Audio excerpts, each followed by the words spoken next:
Come here. Get off.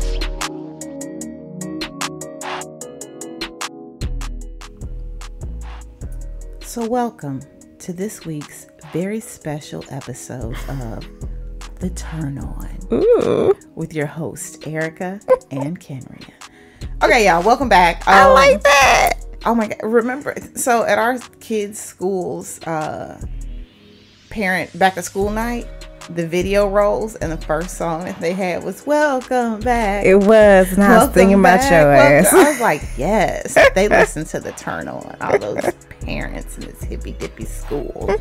Okay, so welcome back. This week we're going to do something a little different. We are going to read from the Song of Solomon in the Bible. Oh, snap. Oh, snap. So, I will, preface by saying this is the most you're going to hear me say dick and pussy. When talking about Jesus. Of the episode, just because I, still feel like a little church girl in my white socks and stockings and my hair slicked back with smelling blue magic grease when I read directly from the Bible. But we'll get into that also. So we're reading excerpts from the Song of Solomon, which is in the Bible. We are reading from the Contemporary English Version. I will touch on why we'll go into a little bit more details later. But nonetheless, here you go. Sit back, relax, get your wine, get your weed, get your weed is an herb. It's a flower. Okay. So get your wine, get your weed, get your water-based. I'm trying to find something that starts with a W that's a little churchy. I don't know what that may be. Wafers. You what? Get your wine, get your weed, get your wafers. Communion. That kind. Communion wafers. Anyway, so sit back, relax, and enjoy. Hey.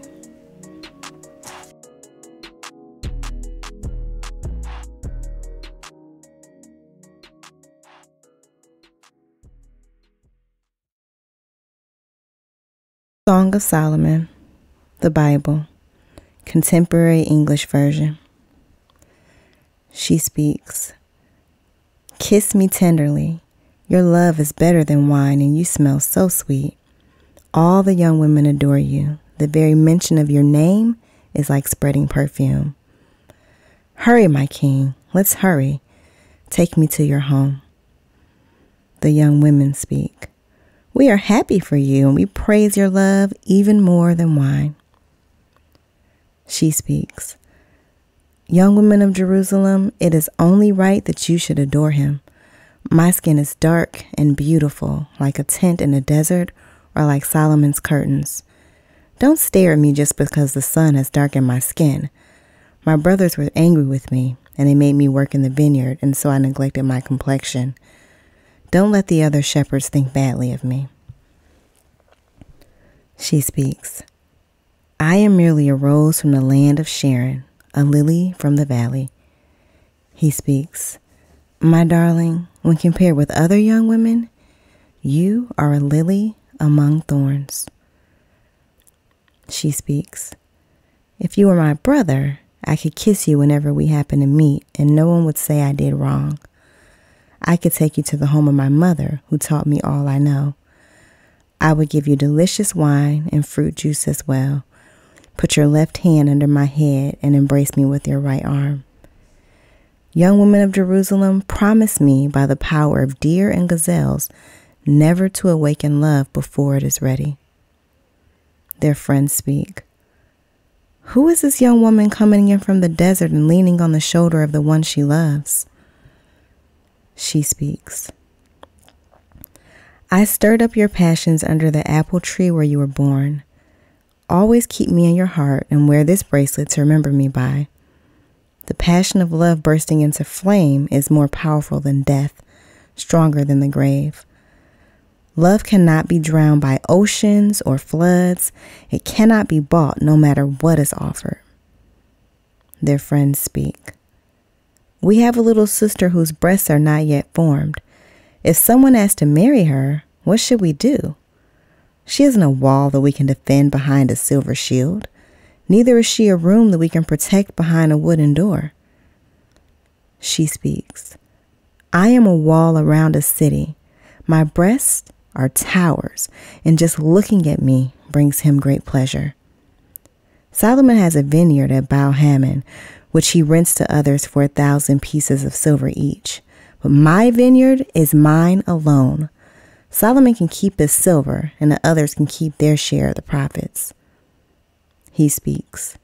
You are in the garden with friends all around. Let me hear your voice. She speaks.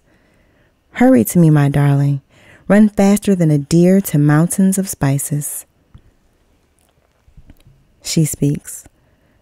Let the north wind blow, and the south wind too. Let them spread the aroma of my garden so the one I love may enter and taste its delicious fruits. She speaks. I was asleep, but dreaming. The one I love was at the door, knocking and saying, my darling, my very own, my flawless dove, open the door for me. My head is drenched with evening dew. But I had already undressed and bathed my feet. Should I dress again and get my feet dirty? Then my darling's hand reached to open the latch, and my heart stood still. When I rose to open the door, my hands and my fingers dripped with perfume. My heart stood still while he spoke to me, but when I opened the door, my darling had disappeared. I searched and shouted, but I could not find him. There was no answer. Then I was found by the guards patrolling the town and guarding the wall. They beat me up and stripped off my robe. Young woman of Jerusalem, if you find the one I love, please say to him, she is weak with desire. She speaks. He is handsome and healthy, the most outstanding among 10,000. His head is purest gold. His hair is wavy, black as a raven. His eyes are a pair of doves bathing in a stream flowing with milk. His face is a garden of sweet-smelling spices. His lips are lilies dripping with perfume. His arms are branches of gold covered with jewels. His body is ivory, decorated with sapphires. His legs are columns of marble on feet of gold. He stands there majestic like Mount Lebanon and its choice cedar trees. His kisses are sweet. I desire him so much. Young woman of Jerusalem, he is my lover and friend. She speaks. My darling has gone down to his garden of spices where he will feed his sheep and gather lilies. I am his, and he is mine, and he feeds his sheep among the lilies. He speaks. You are a princess, and your feet are graceful in their sandals. Your thighs are works of art, each one a jewel. Your navel is a wine glass filled to overflowing. Your body is full and slender like a bundle of wheat bound together by lilies. Your breasts are like twins of a deer. Your neck is like ivory, and your eyes sparkle like the pools of Heshbon by the gate of Bath Ribbon. Your nose is beautiful like Mount Lebanon above the city of Damascus. Your head is held high like Mount Carmel. Your hair is so lovely it holds a king prisoner. You are beautiful, so very desirable. You are tall and slender like a palm tree, and your breasts are full. I will climb that tree and cling to its branches. I will discover that your breasts are clusters of grapes, and that your breath is the aroma of apples. Kissing you is more delicious than drinking the finest wine. How wonderful and tasty. She speaks. My darling, I am yours, and you desire me. Let's stroll through the fields and sleep in the villages. At dawn, let's slip out and see if grapevines and fruit trees are covered with blossoms. When we are there, I will give you my love. Perfume from the magic flower fills the air, my darling. Right at our doorstep, I have stored up for you all kinds of tasty fruits.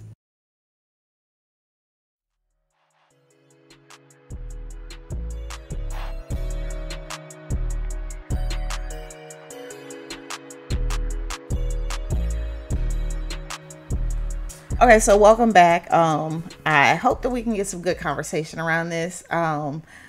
First, let's start off with why I picked this particular version of the Song of Solomon. I picked the contemporary English version because, as we all know, the Bible was written by a bunch of men over a long period of time. A long period of time. And I think that the more contemporary versions try to be better at kind of washing out some of the anti-womanness, anti-blackness that was written in it. When I first picked Song of Solomon and I was reading various versions of it, the line that says, my skin is dark and beautiful. Yeah. In a lot of the other versions, it would say, my skin is dark yet lovely, or my skin is dark but I'm pretty. That always kind of a thing. but there. Exactly. Ooh, and I pretty for a dark skinned girl. Yeah, exactly. And I'm like, I don't know if that really was it. Right. So I found this contemporary English version and kind of listened to a few scholars. Oh, and let me give the disclaimer. By no means we are not biblical scholars. We are not biblical scholars. We are not trying to be biblical scholars. We are just two black girls who believe in God, who believe in the Lord, but also believe in pleasure. Exactly. And those things don't have to be mutually exclusive. Exactly. And the purpose of this episode is to kind of walk through our decisions and thoughts about that. But I'm not trying to be a biblical scholar. Not trying to be a biblical scholar. Not trying to act like I'm one. So if you have your, well, look, this happened. All right, girl. That's cool. Yeah, that's fine. But we're going with what we're reading and how we're feeling. So back to what I was saying. Yes. I feel like the dark yet beautiful or dark yet lovely was just, a setup from the beginning of teaching people that dark skin isn't beautiful. And so I was really adamant on finding a version of this reading that didn't contain the thou, those, these, yes, do's. and buts. Oh, but yeah. I also wanted something that reflected what I feel was the intent of this, which is saying that my skin is dark and beautiful, and it's not a but or a disclaimer, but just the fact that this is who I am. This is who I am, and I still feel like I'm beautiful for that. So that's why we went with this particular version. That's dope. So, I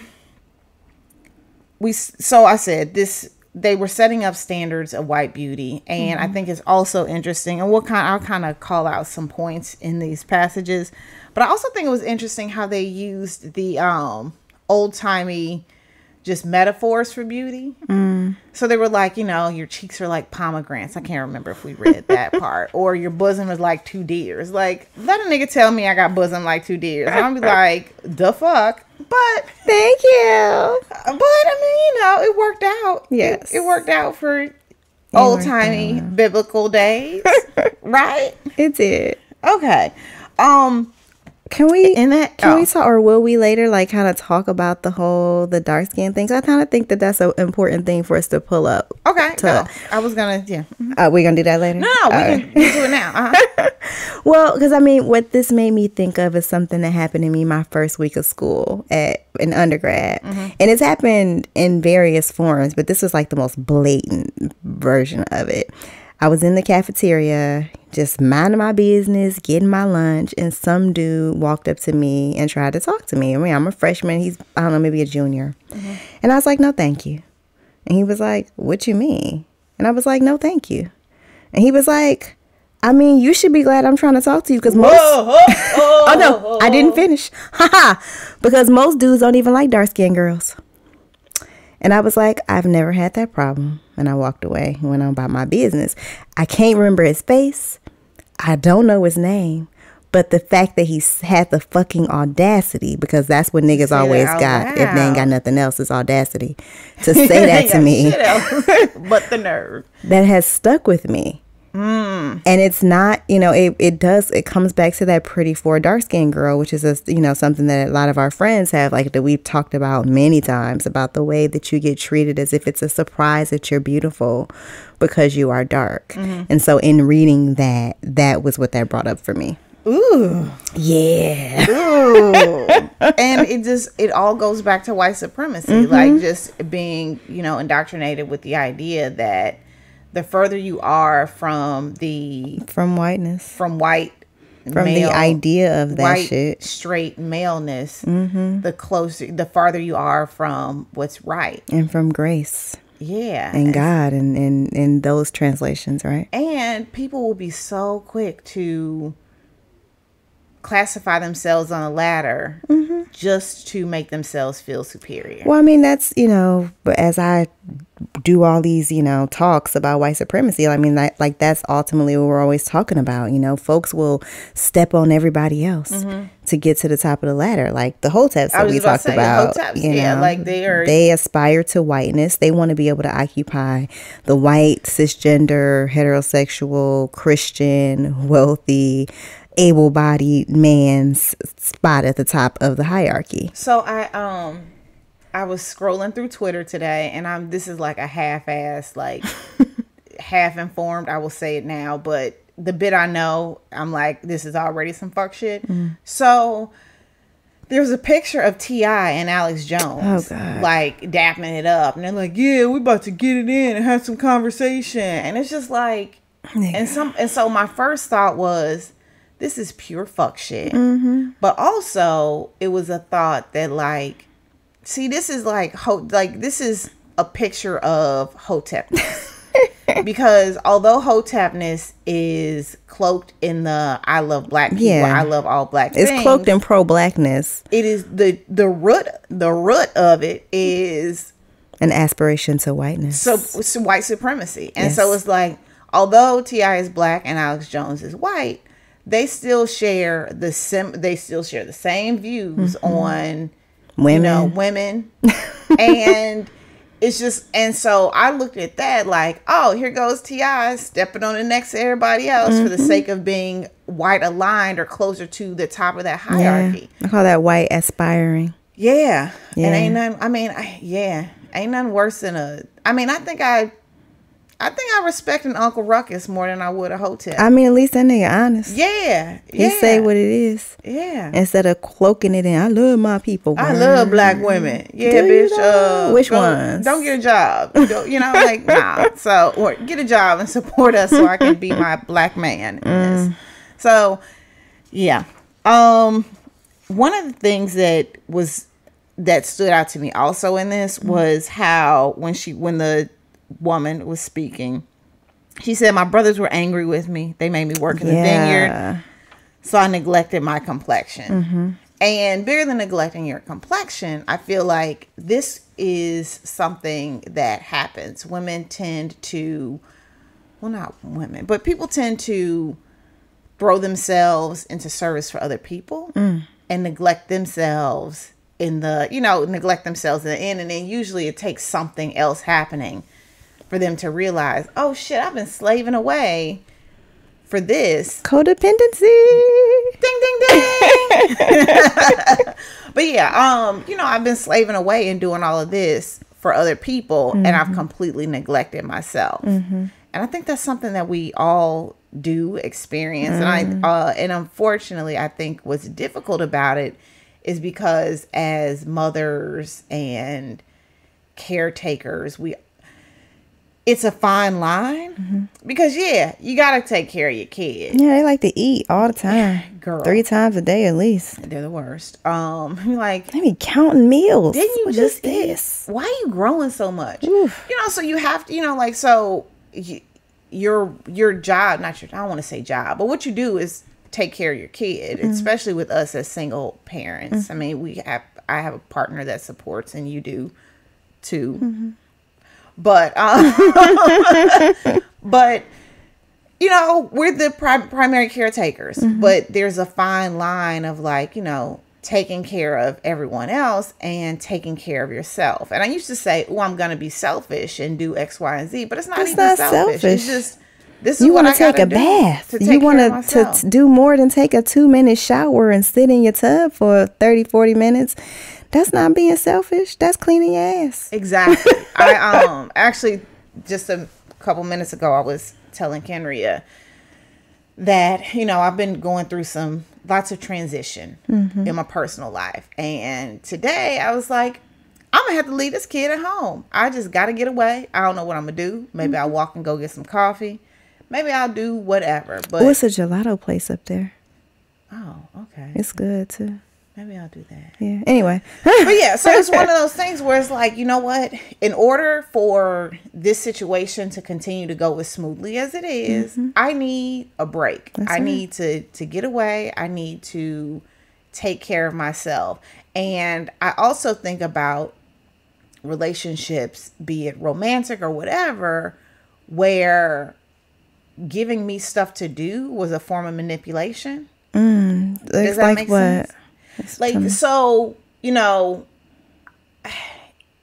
I am a caretaker. This is a codependency in me, but I take care of people. Okay. Well, not me. I don't want to say the codependent. I know what why you responded like that. But yeah, like one of my codependent traits is that I have OCD. I take care of people. I organize. I yada yada yada. And I feel like there have been points in relationships where I got a little too independent or a little too on my own. And so then my partner finds things that they need for me to do in order to keep me under their thumb. Been there, girl. I was making doctor's appointments and shit. I'm like, I'm a goddamn secretary. Yeah, and nothing's wrong with being a secretary. It's just like, for I'm him, your no. partner. Exactly. You know? That's and so, my thing. Yeah, and so and then you look up and you're like, damn, I didn't poured all myself into this person and nothing into me. And he over here full as hell.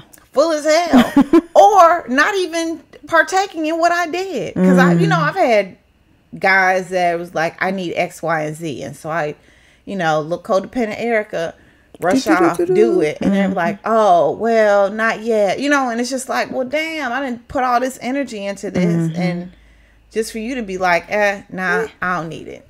So it's wild to see that shit go back to the Bible days. Right. Since the beginning of time. Also, you read this so beautifully. And she said that I am merely a rose from the land of Sharon, a lily in the valley.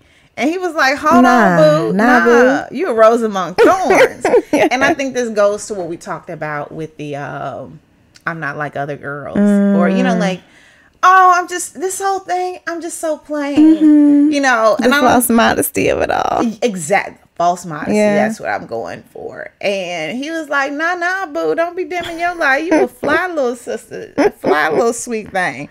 So I thought that was really cool. To me, this whole passage that we read was so amazing to see how the stuff that we do today and the ways that we think has been going on since the beginning of time.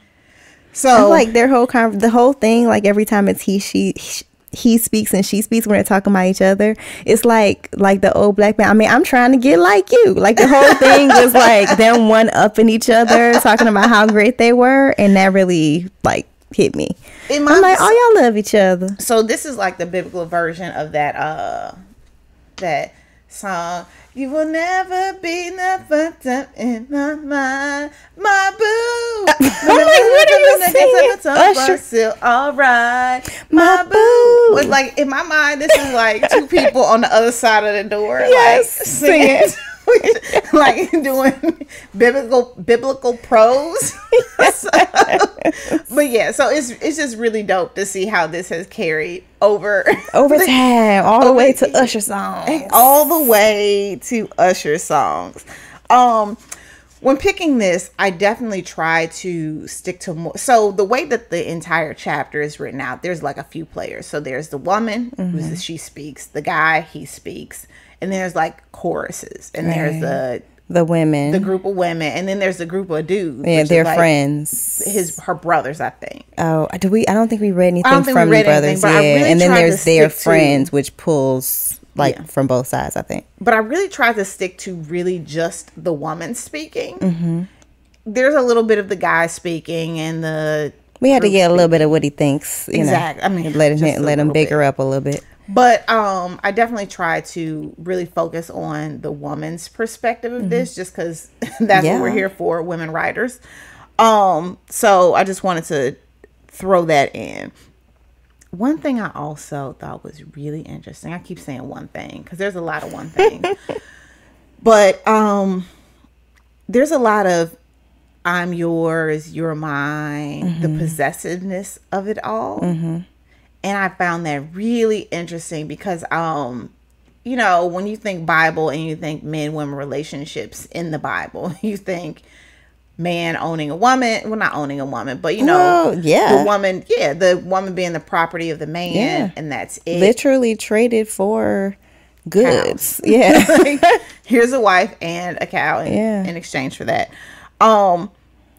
But I thought about the possession, like the whole idea of possession. You're mine, I'm yours. And it seemed like it was a little more mutual than. Yeah. It was never just I'm yours. She always followed it up with and you're mine. Like, and I guess it doesn't bother me because it's mutual. Yeah. It's not, you know, giving him all the ownership and the agency. And I mean, I think really that's what this really speaks to, is the agency of this black woman, is what speaks to me most in this whole thing, is that she's not just sitting here pining away for this man. She go out in the streets and it's like looking for this joker. Yes. It's like telling her homegirls, if you see him, tell him I'm weak. Girl. Yeah. Yeah. It was so beautiful. Like, well, that until she got beat up by the guards. Well, yeah, there. But, I mean, you know, again, niggas gonna nig, and that was niggas nigging. Actually, that was the next part that I was... So, about the agency. I'm a little confused about this. Okay. Because, so, I read in certain places, and these were very, like, churchy websites, not really scholar... I mean, they were churchy, scholarly websites. I'm probably using the wrong terms. Okay. As opposed to just a pure scholarly website. Like, it had a religious bend to it. That this book was written by a woman and Solomon, and they were going to marry and that kind of thing. Oh, However, reading this, I don't get that. It doesn't feel that way. It feels like it's just two people in love looking, because if you about to marry a man, why are you running around at night? Right, when she never mentions at any point anything about them being married. So there's a part that I cut out in the Erica abridged the Erica abridged version, Erica Bible study version. But there's Solomon like, hey, you're beautiful, I'm gonna pick you, you're gonna marry me. I mean, but Solomon is not the man in the story. I don't think he's the man in the story. And remember, she says my skin is dark like something, or Solomon's tense. From what I read, it's attributed, the writing is perhaps attributed to Solomon as the writer, but that he's not necessarily a player in the story. Okay, see, this is us trying to figure it out. We don't know. So. Because the part where she's like, I'm in bed and I'm looking for my man, so I get up and throw on clothes and run through the city looking for him. Like, oh, whew, honey. You going looking for a man though? No, but I have. I mean, like, I thought about that, like, you know, laying in bed, scrolling nigga Twitter feed, like, what he doing tonight, you know? Which, yes, I have in the past. Ooh, have you? Yeah. I don't know. I mean, I'm not like stalkerish. Like I guess that is a little stalkerish. I definitely have had some, like, not necessarily searching the streets for him. But just like, oh, what is this man doing? Oh, I want to be a little part of everything. What's happening here? Yeah. I mean, I have are you on your way? I need you to be here now. Okay. You should come. That's very different. Oh. Because I'm thinking about, like, you know. I mean, I'm just looking at time. Okay. I'm lusting over this man. So, what's good? What you doing tonight? You know.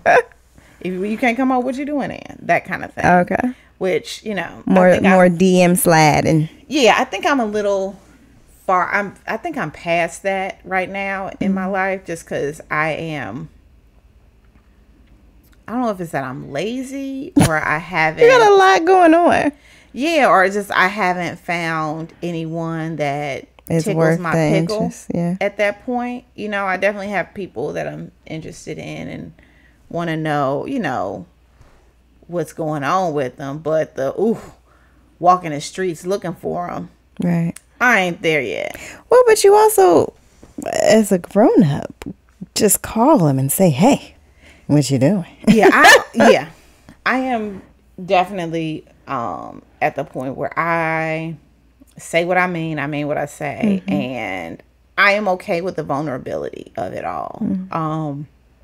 You know, if I want to see you, I want to see you, and I'm gonna tell you I want to see you. And you know, you might have like, I understand we're adults and we have reasons that we're not, you know, like, I got shit to do tonight. You ain't gotta tell me what you know, I'm like, I can't, I got shit to do. Okay, I dig it, I get it, you know. And I'm also more like, I pay attention to things more because I've always been a, you know, say what you mean what you say kind of gal. But I think I ignored some of the, you know, like, I gotta go and wash my hair. And I'm like, oh, and I gotta wash his hair. What I'm like, no, bitch, you should have just been reading the fact that he's not interested. That kind of thing. So I'm still consistently say what you mean what you say. But I'm much better now at, like, reading between the lines. And I also I read between the lines, but I also check in and be like, hey, this is what I'm feeling. Is it true, or am I you know, like, am I misunderstanding you? I always give people the opportunity to clear up what's unclear. It's difficult for some people because they're not, you know, because they're so used to conflict, operating in ambiguity, because that gives you a level of like, well, I never said we was together, you know, that kind of thing. So it's difficult for some people, but again, that's one of those things where I'm like, okay, well, you thrive off of ambiguity, and so I'm not gonna be a part of this. So I'm not sure how we got here, but yeah. Well, we were talking about whether or not you're running through the streets looking for a nigga. So in part, I think it's because I'm in a relationship, and so we set up all these expectations really early. And so he asked me at one point, you know, when we were figuring it out, you know, how often do you want to see me? And I was like, well, how often do you want to see me? Because it was still early and I wasn't ready to put myself out there. And he was like, I want to see you every day. And I was like, oh, bet, yeah, I want to see you every day too. So then it just became, anytime I start, and it does happen where I worry that I'm being needy because I've been taught that to need someone or to want someone is equivalent to being needy, and those are not the same thing. Yeah. But I check myself by remembering that conversation where we point blank laid out what our expectations were and what we wanted around spending time together. And we don't see each other every day, but if I want him to spend the night 4 nights in a row, well then, bitch, I say so. Well, you know, and we had this conversation earlier this week. Those conversations are difficult. Well, they're not difficult. Actually, they're not difficult, but they're uncomfortable when you're not used to having them. But it's like a muscle. Yeah. And you just gotta work it more and more. But now that I am dating healthily, it's so much easier when you have those conversations up front, because then you know, because I'm one of those people, like, let me know the rules. Let me know rules, and I decide and stick to them. If this is what I, you know, like, give me all the information I need to know right now, and based on that information, I'll decide if I want to play. And if I want to play, I'm good because we got rules. Right. You know, I get pissed when you break the rules. I was one of them kids like, but I'm following the rules and you're not. You're cheating. Like my child.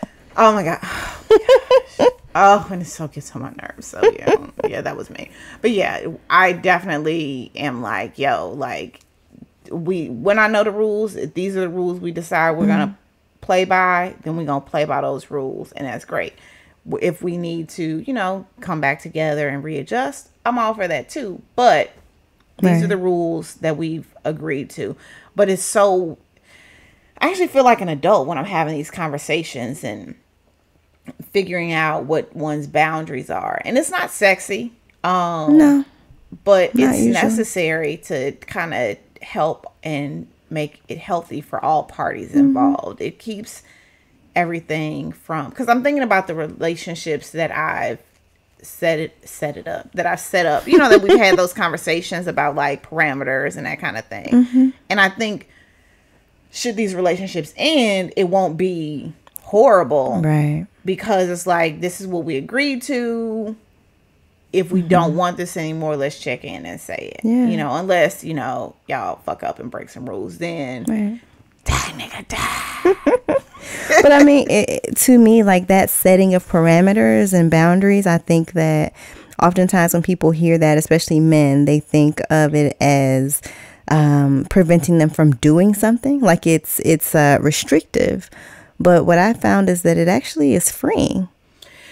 And I think that a guy that finds it restrictive is not what He I'm on some looking bullshit for. anyway. Yeah. Yeah, like if you find us figuring out what is healthy for the two of us, a punishment or something like Right. that, then You should go do this with bruh, somebody like else. I don't bro. need, this ain't where you need to be, because I need to know what's happening. You know, like that's how folks get hurt, when you start assuming shit and Right. being all loosey goosey and you know. So yeah, this is steamy. It is. It gets real steamy, and If you pay close enough attention. let them spread the aroma of my garden. Yep. Oh, My fingers are So, dripping with perfume. the one I love may enter and taste the delicious fruits. Like I just I find it. It's just like, yo, y'all talking about juices and fruits and things. They like, are all the juices and the berries and the oils Yeah. are going on. They had peaches and eggplants in the Garden of Eden, huh? Her breasts are grapes. Yeah. Well, mine ain't great. But raisins at some point. Not quite stop it. raisins, but yeah. That's not true at all. We're gonna come back to the steaminess. So I found it really funny how they pretty much had like an argument about, like, he came home and was like, knock knock, let's get it on. And she was like, but I took a shower. I already washed my feet. I don't wash my feet. I gotta get my feet dirty again. I was just like, yo, like, is this what happened? And then she said, you know, all right, cool. Open the latch. Heart stood still. Rose to the door. Sorry. And Hands he are wasn't there. Yeah. And then, well, yeah, go on, hands dripping. But it was just like, yo, like, I found that such, again, some nigga shit from all the way in the back. Like, Well, but remember, I think that she said that was part of her dream, right? Like she was dreaming that was happening. yeah. So maybe it's like the fear of losing him that she was dreaming about, or of not missing that connection that she was dreaming about in that moment. I don't know. Yeah, because the feeling was so strong that it caused her to get up and go looking for this Negro And he wasn't there. through the streets. Yeah. Yup. And then she ran into a bunch of niggas that beat her up, which, again, I was just like, yo, like, this is horrible. And then she ends it by saying, I'm weak with desire, which can be sweet, but I'm like, you just got your ass beat by a group of niggas. So you probably weak from that. Yeah, you're probably weak from that too. Oh, I hate it. Okay, so again, we go into the biblical standards of beauty and metaphors of beauty, which I found just like, so some of them are like, oh, this is so great. Some of them are just like, this is kind of weird. His head is the purest gold. His hair is wavy, black as a raven. You can't tell me that ain't no black. He man got you talking waves. about. He got waves. he got a bitch seasick. His eyes are a pair of doves bathing in a stream flowing with milk. Okay, so off topic, but kind of on topic. I remember in college, I was taking a bus back to school. You know, that main bus that go up the main street. So I'm like standing in Chinatown waiting to take that bus. And this man comes over and he is like, girl, you are beautiful. Your eyes are so clear. He's like, am I a horse? The fuck? I was like, oh, he's had a long life of doing drugs. Where to him, what makes me sexy is that I have clear eyes. It's like, bitch, you ain't got glaucoma. You ain't got no glaucoma. You ain't got no red eye. I mean, he probably see me now and be like, damn, ho, you been through some shit. But yeah. His arms are branches of gold covered with jewels. His body is ivory, decorated with sapphires. His legs are columns of marble on feet of gold. Like, I like a nice I love leg, a solid thigh, butt situation. Again, yeah, we here at the Turn On appreciate a solid undercarriage. Okay, let's talk about this very briefly, y'all. The cats is walking around with the super developed upper bodies, but the little chicken legs. Please don't do it. No, just squat. Just as much as you do upper body. Let's work on them legs. Please. You can't hold me if your legs is like toothpicks. Yeah, like, and I shouldn't be able to fit your jeans. You know that happened to me once. And you're not a big chick. I am not no. He put on my jeans. And I was even littler then. And I'm rolling my eyes, not on some, like maybe you're a man that likes a feminine. Oh no, I didn't give a shit about that. Yeah, like that's. It didn't bother me that he tried them on. It was the fact that you can actually fit them. Like I'm, and no offense against a smaller guy, because you know what, I might find a smaller guy. I mean, I was with this guy. It was just his legs were so skinny. Upper body, fantastic. Legs, lordy. Yeah. Right on in my jeans. No. Yep. No, not at all. I need a. See, I'd like a man with a little. You fluff. like yes. I like a thicker gentleman. But I do appreciate a good body. Yeah, I do. Body. That's my some shoulders. My constant. Throw them legs over. Mm-hmm. Woo. Okay. Yeah. See, look. He stands there majestic, like Mount Lebanon and his choice cedar trees. Like this call back to the Old Testament when they was building and bringing the cedar from Lebanon. Yeah, I was like, I remember my Bible reading. Oh, y'all want some strength? Okay, and this just reminds me, like, she's just describing a solid ass man. And that's what I want. I want you to be mentally solid, but I need you to be physically solid. Because I'm not a little bitch.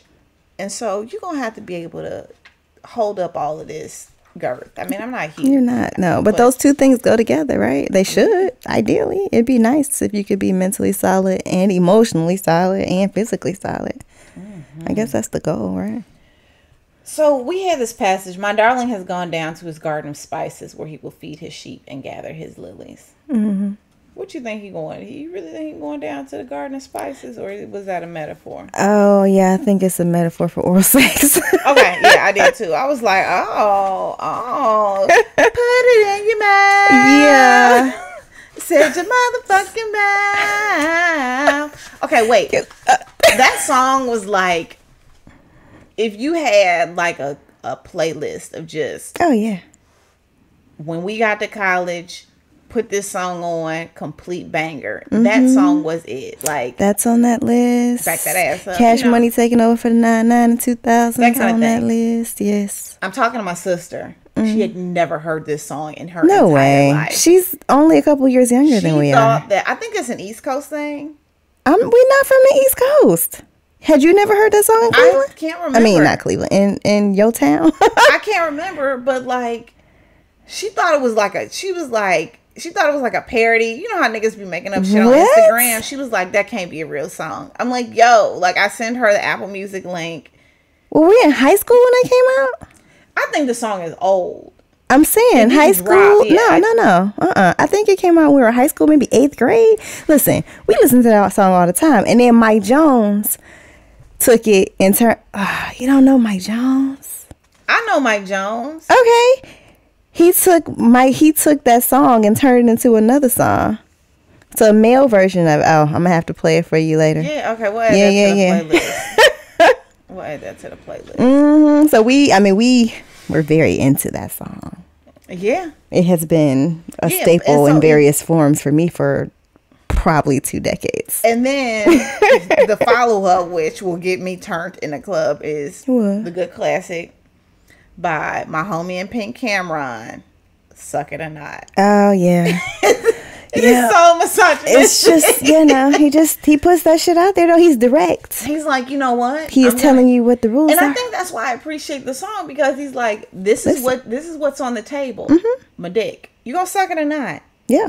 It's so horrible. It's so misogynistic. I was actually catching up on Blackish, and there was this whole episode where they kept, the running joke was that Ain't No Fun is a problematic song. I just watched that one like last week because I'm also way behind. Yeah. And I love. And Bo was in the car.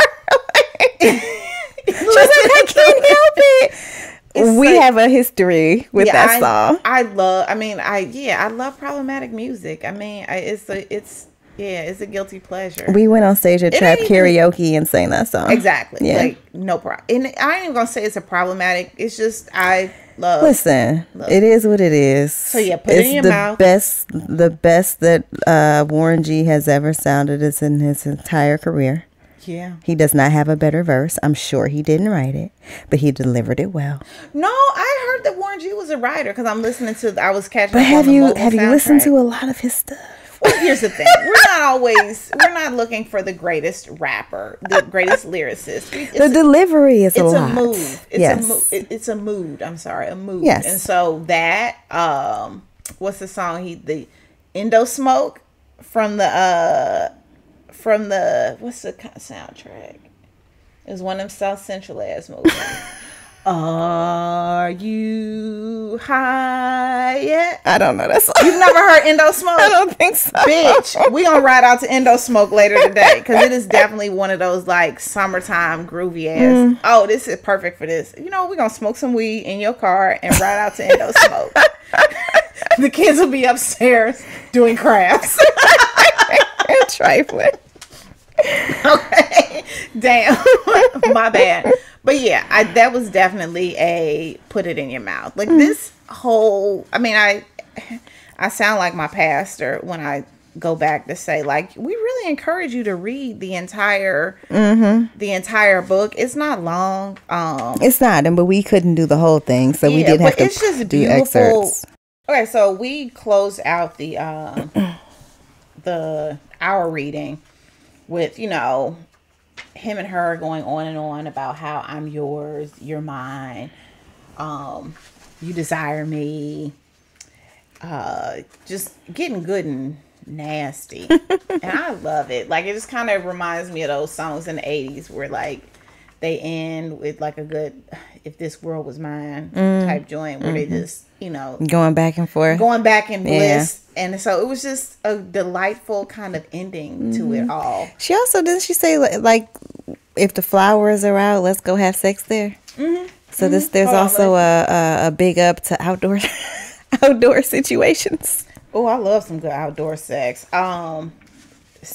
Beach sex, I think we talked about that, is not. No, I've never done that great. Because it seems like it won't be great. Yeah. At dawn, let's slip out and see if grapevines and fruit trees are covered with blossoms. And when we are there, I'll give you my love. Yup. Yeah. I have stored it for you all kinds of tasty fruits. Tasty fruits. I love it. I start calling it tasty fruits. Yeah. You know what? We are now calling giving some good love, giving you some tasty fruits. If your thing was delicious, a fruit, what would it be? And nutritious. What's nasty? Something that's sweet and juicy. Yeah, I was so like a perfectly ripe nectarine, like right at the beginning of June when they're yeah. I was told your pussy this is like an orange. It's like just real, just squeezy and juicy. I was just like, okay. All right, I'll take that. I will take that. So yeah, an orange. A good around the way filet orange. I like it. And not one of them ones with a thick skin, like, you know. Nah, the Jones that's real easy to. Because again, this orange, if you got the right hand, you can open it quickly. So this takes me to my bigger question about, like, here we have this book of the Bible that is clearly about sex and a romantic sex, not that bullshit. This is the love the Lord has for the church. Girl, the Lord ain't churching nobody with some juicy fruit. Well, yeah, I was reading that like a lot that is how folks have traditionally tried to dissect this book, is to say that it's symbolic of the Lord's love for his followers and the spirit. Yeah, but in more modern times, folks have been like, that's some bullshit. But even if it's symbolic, like, you used sexual language, sex, yes, to show symbolism. Like, right. This is like, it's kind of like with the whole shepherd and stuff. Like, yeah, y'all use shepherd and sheep because niggas was doing shepherd and sheep shit. Yeah. Like, we use this. I mean, I think, again, I feel like the whole idea that this is a story symbolic of the Lord's love for the church, I feel like that's bullshit. But even if we were to continue with that argument, like, it's still that they chose to use sexual metaphors in order to do that, exactly. Because people have sex. Exactly. If they are not asexual, then they are probably having sex in some way. And hell, asexuals still have self-sex, so it's all sex. Sex is happening. Exactly. Even back in the Bible times. Somebody's probably cringing every time I say the Bible times. Some would say that we are always in the Bible times. You know what? You're right. Look at God. Okay, so when you were growing up, what were your thoughts about, like, because I feel like I feel like growing up, you have ideas and thoughts about one thing. The thing that makes you more of an adult is when you kind of figure out how to merge those. Yeah, how those things can intersect. Yeah, how those things intersect. So what were your thoughts about sex and religion growing up? I don't think I had any. I mean, I didn't grow up in like a super churchy household. I've written about this a bit. Like, in my home, like, my father was you need to know about all religions. So, like, when Jehovah's Witnesses knocked on the door, my daddy invited them in and we had Bible study. I've been to Kingdom Hall. I've been to a temple. Like, I've been to a lot of different places because my dad was very like, God is everywhere. Let's go get some. You know what I mean? Kind of a situation. But I think because he was loosey-goosey on that, and I didn't start going to church regularly until I was in high school, and that was of my own volition. Like, I didn't even go with my family. There was no, like, grandmother telling me that, you know, touching myself was not of God and it was dirty. There was no, don't have sex until you know, that's something that you say for your husband. I literally didn't get any of that from the people around me. So I think that the most that I would have known about it is just from, like, media. Yeah. In terms of what that looks like. And I can't say that it ever, not in any direct way, informed me. Like, I never, ever had the idea that I was going to wait until I was married to have sex. Yeah, I was going to ask you about that. Like, what were your thoughts around, like, your virginity? Was it like something sacred or? It was, but it wasn't sacred in terms of religion. It was, so I was 18 when I lost my virginity. And for me, it was more of this, I am this nerdy ass idealist and this is the way that it has to go. So it was prom weekend. It was with my boyfriend who was trash. It was, I rented a hotel room and lied and told my daddy that all my friends were staying at this hotel. It had to be like the whole, you know, what I thought a movie would look like in terms of losing my virginity. And then, of course, it was terrible. But I had this whole plan in my head. And so it was more about me feeling like I was emotionally ready and having hit this specific number. I felt like 18 was grown enough, and I wasn't doing something that I wasn't emotionally ready for in my mind. I was very logical about it. So I think that no matter who I had been with at that point, because I had decided that that was the way that I should lose my virginity, that was what it was going to be. So it was never this whole thing about, oh, God is going to, feel a way about me doing this at this age or in this stage. That never really played into it for me. What about you? So I grew up with a very religious, I mean, not like crazy religious, but definitely went to church every Sunday kind of grandmother. It's hard to say I grew up in the church because now I have a partner who grew up in the church. I'm like, oh, that's a different life. Yeah, that's that. You at church every Wednesday, you at church every Tuesday, you at church all day Sunday for every service life. I'm like, oh, I ain't grew up in the church like that. So I grew up in the church light, Lite, like Crystal Light.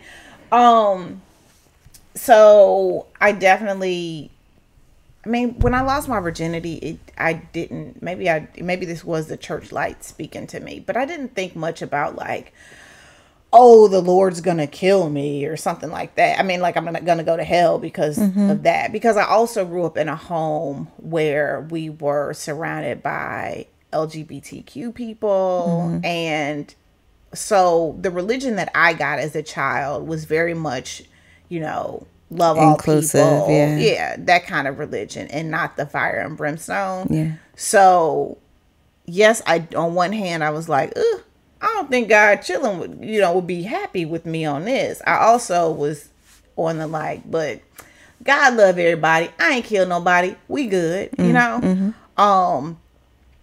I think I was a little less like freaked out about losing my virginity because, again, y'all heard the story, marching band, waterbed. But as I get older, I think about how I want to teach my son about sex and how this jives with religion, because I feel like now I am a lot more spiritual and religious than, I mean, I hate saying religious because that connotes like, Jerry Falwell. But I'm a lot more religious now than I was growing up or even as a kid. I mean, like as a young adult or even as a kid. And I think I want my child to look at sex the way you did. Like, am I ready for it? Is this something that I want to do? I mean, I don't think he, needs to. I think you made critiquing your shit. But I think, you grew up a lot faster than you should have. And so you made this decision from a, 30-year-old, 18-year-old. I did. Frame of we mind. had condoms with spermicide. We had separate minoxidil, whatever that stuff. I was so serious. I was like, I got college to go to. You ain't finna knock me up. I had a whole situation together. Yeah, but so I don't need you to, because your situation was you don't know what you don't even know kind of thing. You understand what I'm saying? Like you swore you knew it all, but you was like, oh, poor baby, you don't know shit.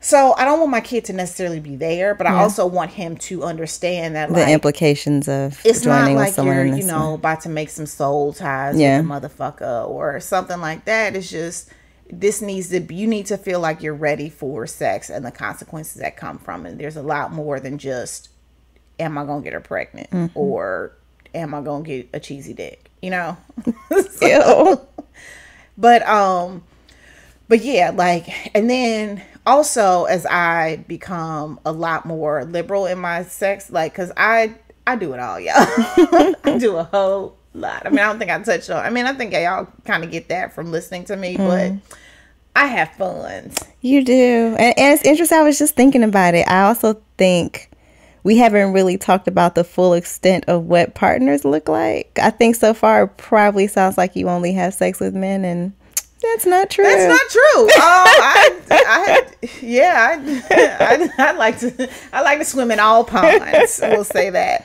And so I think even as I deepen my spirituality, I also like get more into my sexual freeness, and I don't think that there's necessarily a need to jive. I mean, you want to be like, does this fit in with these other held beliefs? And I think right now I'm at a point where I don't think it necessarily needs to fit in. I just like reading the Song of Solomon. It is like, look, this is a piece of this couple's life, meaning sex is a part of it. Yeah. And we only got a slice of it because there might have been more juicy fruits. There might have been pears, pineapples, blueberries, watermelons, all types of juicy fruits, you know. But yeah, and I'm debating if I want to share this because it might be sharing too much about someone else. So I'm going to hold off. Just okay. I mean, I don't mind sharing my shit, but I don't want to share other people's you don't want to tell shit. other people's stories. But yeah, like as I grow and do more in my sexual exploration, like I don't have a feel of like, ooh, God's gonna get me, you know? Yeah, I don't think I've ever felt that before, but that's not the God I know. Yeah, the God I know is a God that loves all and knows that we all fuck up. And it was interesting because at church a few weeks back, the pastor did a sermon on the environment, climate change. Oh, yeah. It was such a good sermon. And one of the things he said, he was like, what makes a sin is what is the intent, is like what's behind it. So like being adulterous is a sin because you're treating this person as if they're for you and you only. You're treating this person as if they exist to be your sexual object. And you're not thinking about the fact that this person has a wife and kids and, you know, or this, you know, like that there's more than you're treating this person as you were here for the sake of giving me pleasure. And I get that, you know, I mean, he didn't go as far as to say like, y'all can, you know, go out and fuck all willy nilly. But I get that, you know, because I feel like sex is more than just, I mean, it's intimate. It's an intimate act, but it's also, and I don't want to like cheapen it. I'm thinking this through as I talk to y'all, so y'all might feel like I'm going all over the place because I am, but we'll get there. So just stay on this train with me. So I feel like sex is pleasure between two people that's or shared. More. Yeah, especially for me. Sex is between people that share, like that's a shared pleasure. Like I'm giving you pleasure, you're giving me pleasure, we're sharing this pleasure. I don't want to go as far, I mean, I do think that sex is intimate, but it's not like the ultimate intimate act. Which we talked about a bit in a couple I feel like episodes intimacy ago. is built over time also. So, you know, I don't want to, I look at my sexual experiences as spiritual also. You know what I mean? Sometimes it's nasty, but sometimes it's like, it's like. In that it takes you out of yourself, but also puts you in yourself at the same time. You know what I mean? Yeah. Like, you're such a writer. Where you're so grounded in what you're doing in that moment, but also connected to everything else that's going on. It's like a beautiful. Yeah. I want to go back a little bit because when you were talking about what Pastor said about like the intent is what makes it sin, I find that an interesting reading because like as somebody who does social justice and racial justice work, you know, we talk about how intent is not what's important, it's the impact. So to take this to, I'll take it to a non-sexual place and into a sexual place. It's when a white person says, well, I didn't mean to, you know, make you feel like I was a racist or what, you know, I didn't mean to call you a nigger. I didn't mean that you're a nigger. Well, nigga, your intent might not have been racist, but your impact was, you know what I mean? You claim that you didn't intend to hurt me, but you did. To take it to a sexual place where these men typically say that they didn't intend to sexually abuse or harass or otherwise, you know, impugn somebody else. And they say that that wasn't their intent, but the impact was that it was traumatic for that person. And so what we speak to is the way that people are affected by the things that we do in the world. So like even with my daughter, she'll say, mama, you know, that hurt. You when you said that hurt me. I don't say, oh, I didn't mean to hurt you. I say, I'm so sorry that I hurt you. It's not about what I meant to do. It's about how she felt. I just wanted to speak to that language that really like made my ears perk up a little bit. Yeah, no, that's a really good way to think about it. And I take that. Yeah, that's something I got to think about. It works really well to think about that framework when you're apologizing. Yeah. And I think that's also great framework for men to think about. Well, for people to think about when they go into sexual experiences with people, because yes, the intent might not be to harm, but if you think this through. Okay, so this reminds me of a situation I had with a partner. So we were conversing, had plans, that kind of thing, and it ended up where he suggested something that I was like, yo, whoa, what the fuck, you know? And it wasn't anything like sexual or crazy. It was just like a situation. He was trying you. Yeah, I was like, you trying to play me.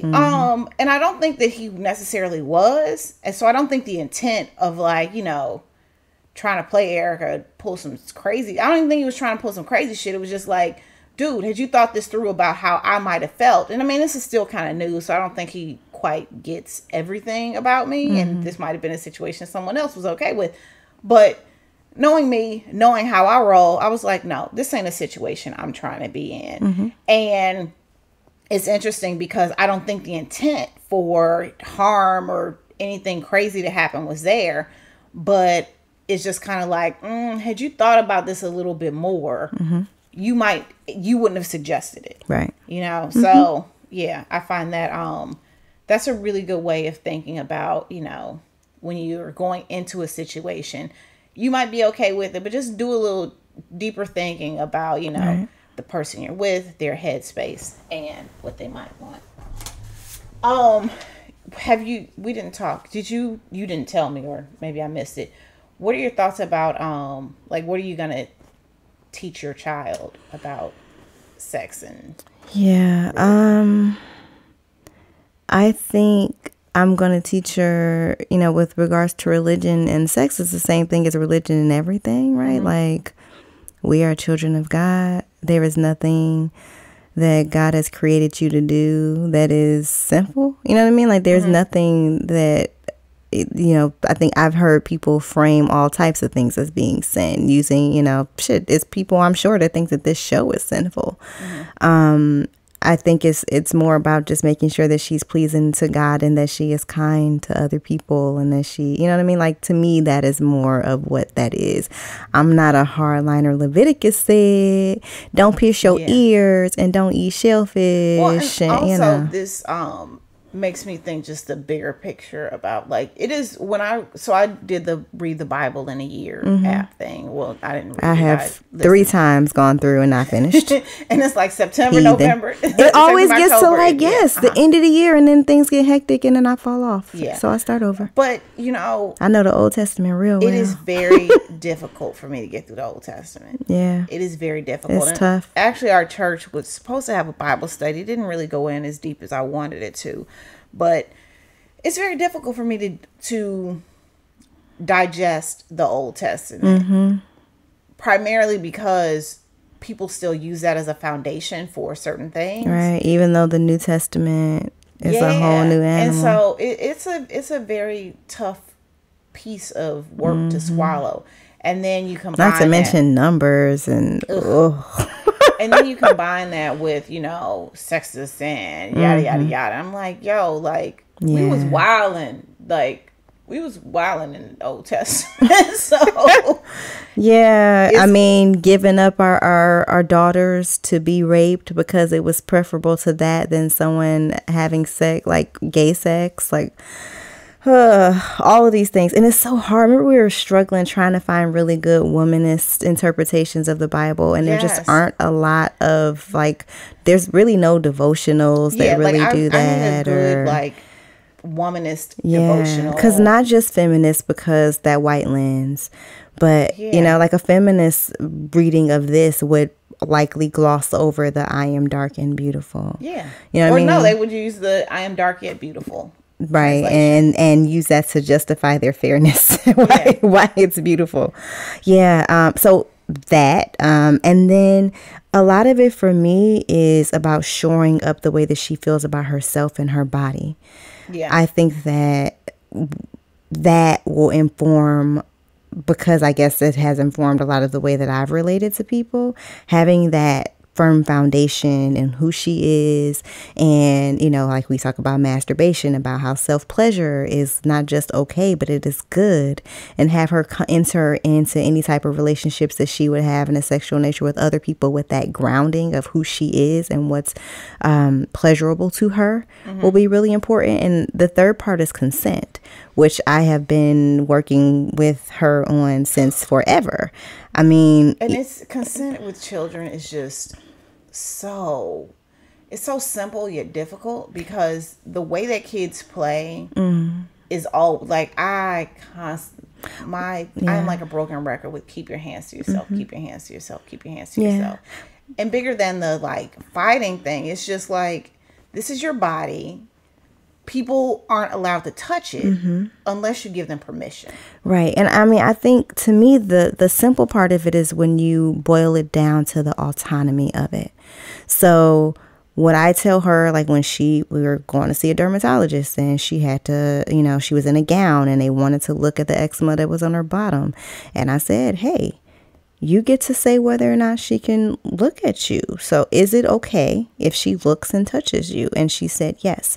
And taking every opportunity to remind her that she gets to decide who touches her body. So, when they're fighting or when they're, that's your body, that's their body. You get to decide, but let's not touch each other in ways that aren't gentle. When it's, with her and her friends all over each other, like reminding them of that. When it comes down to, I'm forgetting another example of when I always bring in the autonomy part of it. It'll come back to me. But I think that there are lots of moments, because as you said, kids are always in each other's faces, to remind them that they get to make those choices from a super early age, so that hopefully they don't get boxed into those places that a lot of us as, older women have, where we found ourselves not really feeling like we had the agency to tell somebody to get off of us. Yeah. Because we weren't taught, hugs, that was the thing. I don't make her hug people. If someone wants to hug her, I ask her if she wants to. I give her the choice. And sometimes she says no. And she ain't got to. I'm never forcing my kid to hug anybody. And it's not just not hugging men. It's not hugging anybody if she doesn't want to. That's her body. She don't have to have somebody all up in her area like that. Yeah. So, giving her from the very beginning, letting her know that she can use her voice to say no, from the consent standpoint has been super important. And I think those are the three things that rock for me in terms of preparing her for that later. Yeah. I totally agree. Actually, we went to a new doctor yesterday, and I thought it was really dope. Older Black woman, and she, my son's hitting puberty age, so she had to check his parts. Oh, yikes. She was like, I'm just looking to see what is he approaching puberty, because they look different. I did not know that.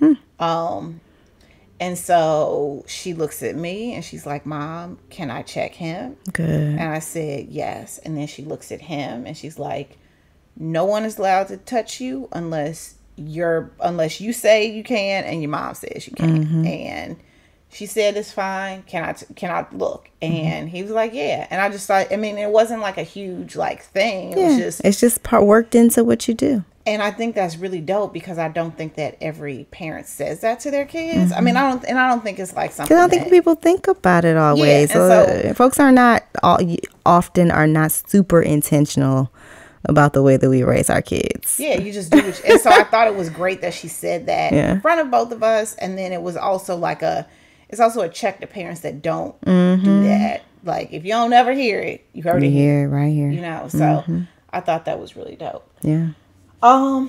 Okay. Do you have any more to add to this conversation? No, just that I'm really glad that we did this. I thought it was a great idea. Hats off to you. Thank you. We talked about it a few episodes ago about how this show will not always be what you think it's going to be, and that our whole thing of sex and really holds.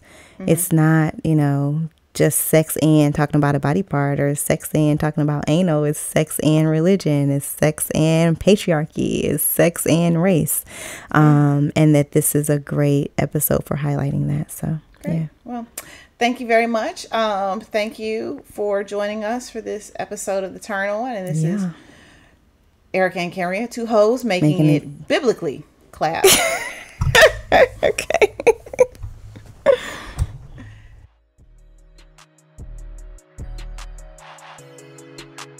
This episode was produced by us, Kenria and Erica, and edited by Ballistic. The theme song is from Brazy. We want to hear from y'all.